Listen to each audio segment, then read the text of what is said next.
You know what time it is? It's time to gossip. Oh, Alicia, hey, up in here. J'espère que ça va depuis hier, j'espère que ça va. 3e vidéo consécutive sur Kanye West. Franchement, là, le mec, il fait parler de lui tous les jours. Il a encore fait un énième craquage sur Twitter. Et aussi, bien évidemment, Kim Kardashian s'est exprimée sur le sujet. Restez connectés si vous voulez savoir de quoi il en retourne. N'oubliez pas de mettre la cloche parce que j'arrive sur vous à n'importe quel moment. Et n'oubliez pas de vous abonner à What's Up Girl. C'est parti pour la...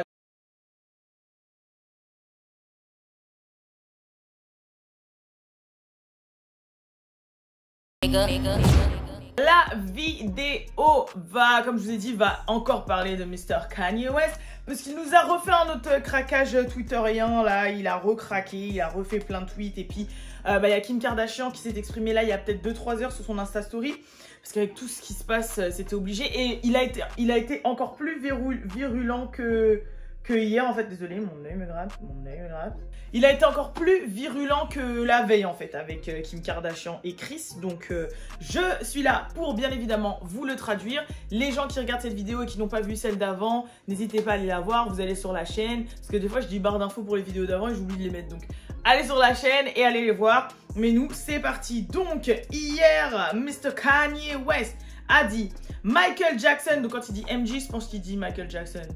Parce que de toute façon, l'autre MJ que je connais, c'est Michael Jordan et il n'est pas mort. Donc, il a dit, Michael Jackson vous avait dit à propos de Tommy. I don't know who is Tommy, but you know.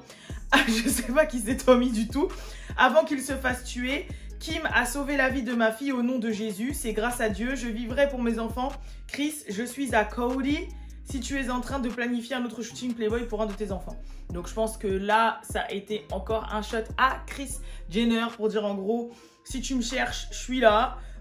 Sauf si t'es trop occupé à encore planifier à une de tes enfants, un truc un peu osé, dénudé et tout. I don't know who is Tommy. Le seul Tommy que je connais, c'est le Tommy de Power. Mais bon, voilà. Ensuite, suprémacisme blanc à son maximum sans mentir. Et il a mis une capture encore de lui qui a envoyé un message à Kris Jenner. Et en fait, il dit à Kris... tu veux toujours pas parler, tu veux parler ou c'est parti pour la guerre. Donc en gros là il lui dit donc c'est comment, tu veux qu'on discute ou là on s'embraque vraiment dans une guerre. Donc je sais pas qu'est-ce qu'il a envers Kris Jenner mais c'est pas du tout sa pote hein. Ensuite il a dit que du positif même quand le diable attaque, même si je ne vois pas mes enfants jusqu'à leurs 18 ans parce que vous croyez à la version de l'homme blanc. Je le jure devant Dieu que North ne sera jamais exploité par le système des blancs suprémacistes. Donc encore une fois, il parle beaucoup de North parce que je sais qu'il y a beaucoup de gens hier dans les commentaires qui ont dit mais il parle que de North en fait, il parle pas forcément de ses autres enfants. Alors peut-être que les autres il a moins peur parce qu'ils sont plus petits et qu'aussi, bon il y a 2 garçons, il y a Chicago aussi qui est petite mais elle est encore très petite, je crois elle a même pas 2 ans. Et que North a déjà commencé à faire des shootings photos, on voit qu'elle déteint beaucoup sur sa mère, on voit qu'elle est beaucoup plus exposée, qu'elle a beaucoup plus de notion des choses. Je crois qu'elle a 6 ans, 7 ans, North. Donc voilà, donc on ne sait pas, mais c'est peut-être pour ça. Et puis aussi parce que c'était elle qui était concernée par rapport à l'histoire de l'avortement et tout. Ensuite, il a encore dit « Venez me chercher ».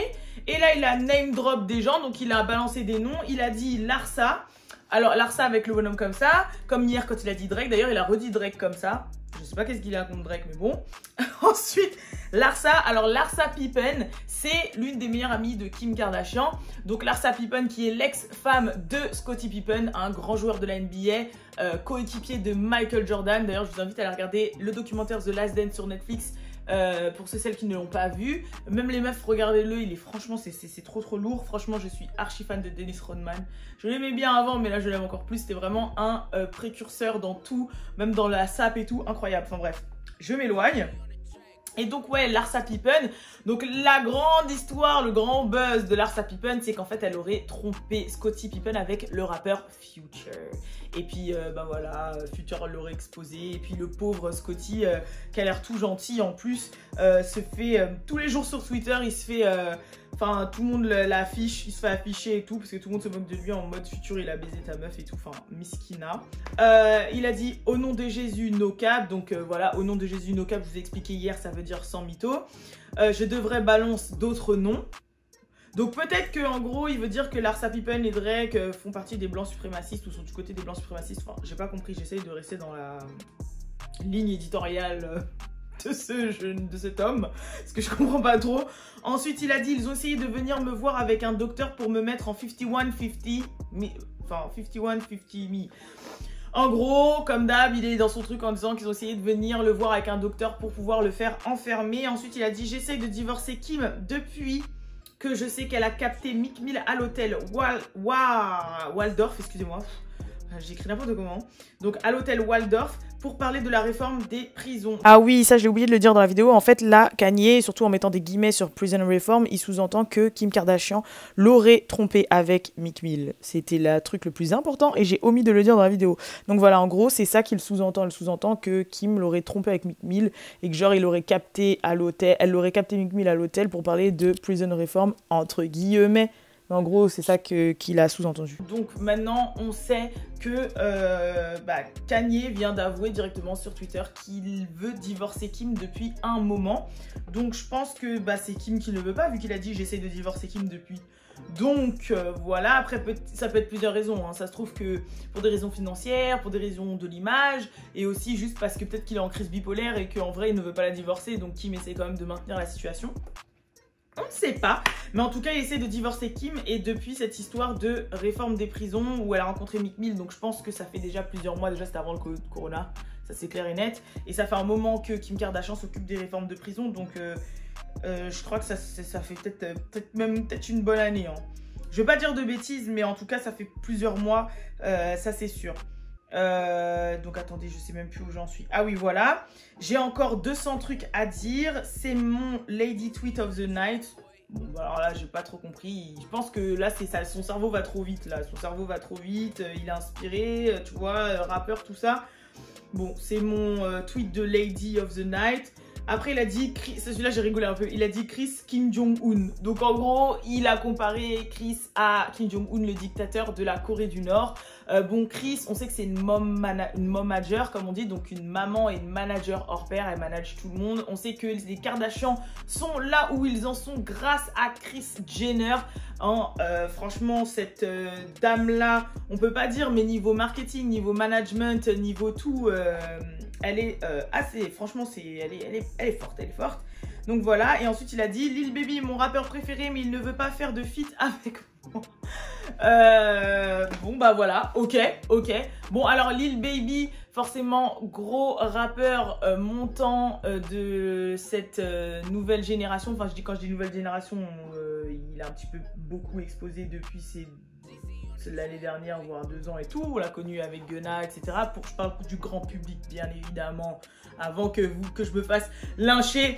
Parce que hier, j'ai dit Exodus, j'ai cherché le truc Exodus, et après tout le monde m'a dit, mais Exodus, c'est un son de ouf, de Pusha T et tout. Et moi, j'étais là, mais non, parce qu'en fait, je vous explique les gens. Moi, Pusha T, Sweet Serenade, et quand il faisait partie de The Clips, en fait. D'assez, genre, je suis pas une grande auditrice de Pusha T, je sais que je devrais être dans la culture, mais comme tout le monde, tu vois, je suis pas au courant de tout. Et tout le monde m'a dit, mais Exodus, c'est le son où il clash Lil Wayne et tout, machin, nan. J'avoue, je m'étais jamais intéressée réellement. Donc, merci pour les gens qui ne se sont pas sentis offensés et qui ont compris qu'on ne pouvait pas tout connaître. Donc Lil Baby, bien évidemment, un gros rappeur qui n'arrête pas de monter. Il est comparé à Lil Wayne. On dit que c'est le nouveau Lil Wayne. Franchement, il est très fort. Penchez-vous dessus. Je sais, pour les gens qui ne parlent pas beaucoup anglais. Déjà, moi qui parle anglais, j'avoue, j'ai des fois un peu de mal à comprendre ce qu'il dit parce qu'il a un accent de ouf malade. Et que aussi, bah voilà, c'est l'argot de ouf.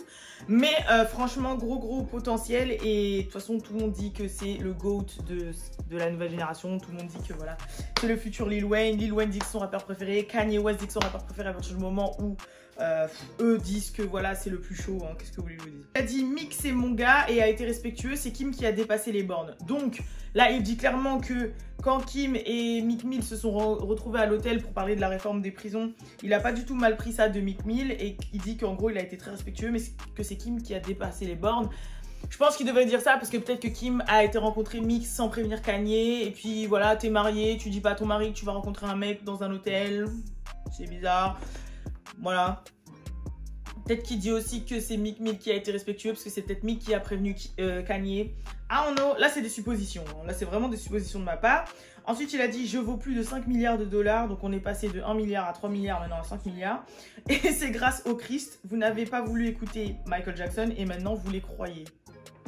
Donc, vous les croyez, les blancs suprémacistes, sûrement. Ensuite, il a dit « Kim et Chris ont publié un communiqué sans que je leur donne l'autorisation. C'est pas ce qu'une femme en tant que mariée femme, hein, pas femme le sexe, c'est pas ce qu'une femme est censée faire, blanche suprémaciste. Donc encore là, il est encore dans le blanche suprémaciste. Et ensuite, il a dit parole de futur président. Donc voilà pour la nouvelle apparition de Kanye sur Twitter. Bien évidemment, à chaque fois, il doit y avoir une team derrière, marketing ou qui passe derrière pour supprimer ses tweets. Donc ces tweets-là, on les retrouve plus sur son compte, mais il y a des petites traces quand même. Qu'est-ce que je voulais dire? Oui, donc comme je vous l'ai dit, Kim Kardashian s'est exprimée bien évidemment là dans son Insta Story et a dit ceci. Alors, préparez-vous. Elle a dit « Comme beaucoup d'entre vous le savent, Kanye a un trouble bipolaire. Toutes les personnes qui connaissent ce trouble ou ont quelqu'un de proche qui l'ont, savent que c'est très difficile à gérer et difficile à comprendre. Je n'ai jamais parlé publiquement de à quel point cela nous a affectés à la maison parce que je suis très protectrice, excusez-moi, vis-à-vis de mes enfants et je dois respecter aussi le droit à la vie privée de Kanye. Mais aujourd'hui, je me sens obligée d'en parler par rapport aux a priori et à l'incompréhension de la maladie. Toutes les personnes qui connaissent des troubles mentaux savent que la famille n'a aucune emprise sur la personne qui en souffre à part si elle est mineure. Les personnes qui ne connaissent pas ou qui ne se sentent pas concernées peuvent vite juger et ne peuvent pas comprendre que la personne elle-même qui traverse cet état, c'est la personne elle-même qui traverse cet état qui doit s'engager vers la guérison d'elle-même. Donc en gros, ce qu'elle explique, ce qu'elle essaie de dire, c'est que quand la personne est majeure, c'est très difficile pour la famille en fait d'aider la personne parce que pour les troubles mentaux, il faut que la personne soit consciente qu'elle en est et veuille faire la démarche de se guérir. Si elle n'est pas consciente et qu'elle ne veut pas, bah, elle ne va pas se guérir. C'est-à-dire que même si on emmène quelqu'un de force qui a besoin de soins, si la personne n'a pas l'intention ni la volonté, c'est ça qui est difficile, c'est vrai dans les soucis mentaux. Pas forcément les gros soucis, hein. Même les petits comme que ce soit de l'anxiété, de la dépression, de l'angoisse, les phobies, c'est clair que si on n'a pas l'intention, même ne serait-ce que les gens qui fument pour arrêter de fumer, c'est clair que s'il n'y a pas l'intention, s'il n'y a pas la conscience, etc., bah, c'est clair que ce ne sera pas possible, ça ne marchera pas. Donc ensuite, elle a dit « Je suis consciente que Kanye fait face à la critique car c'est une personnalité publique et que ses actions peuvent causer beaucoup de réactions et d'émotions. Il est quelqu'un de brillant mais de compliqué, qui en plus d'être un artiste et un homme noir, a perdu sa maman dans la douleur et doit souffrir aussi de la solitude dans laquelle sa maladie l'enferme. Les personnes proches de Kanye le connaissent et le comprennent et ses mots parfois ne collent pas avec ses intentions. Vivre avec la bipolarité n'annule en rien ses rêves, peu importe leur grandeur et aussi inatteignables qu'ils paraissent. Pour certains, ça fait partie de son génie.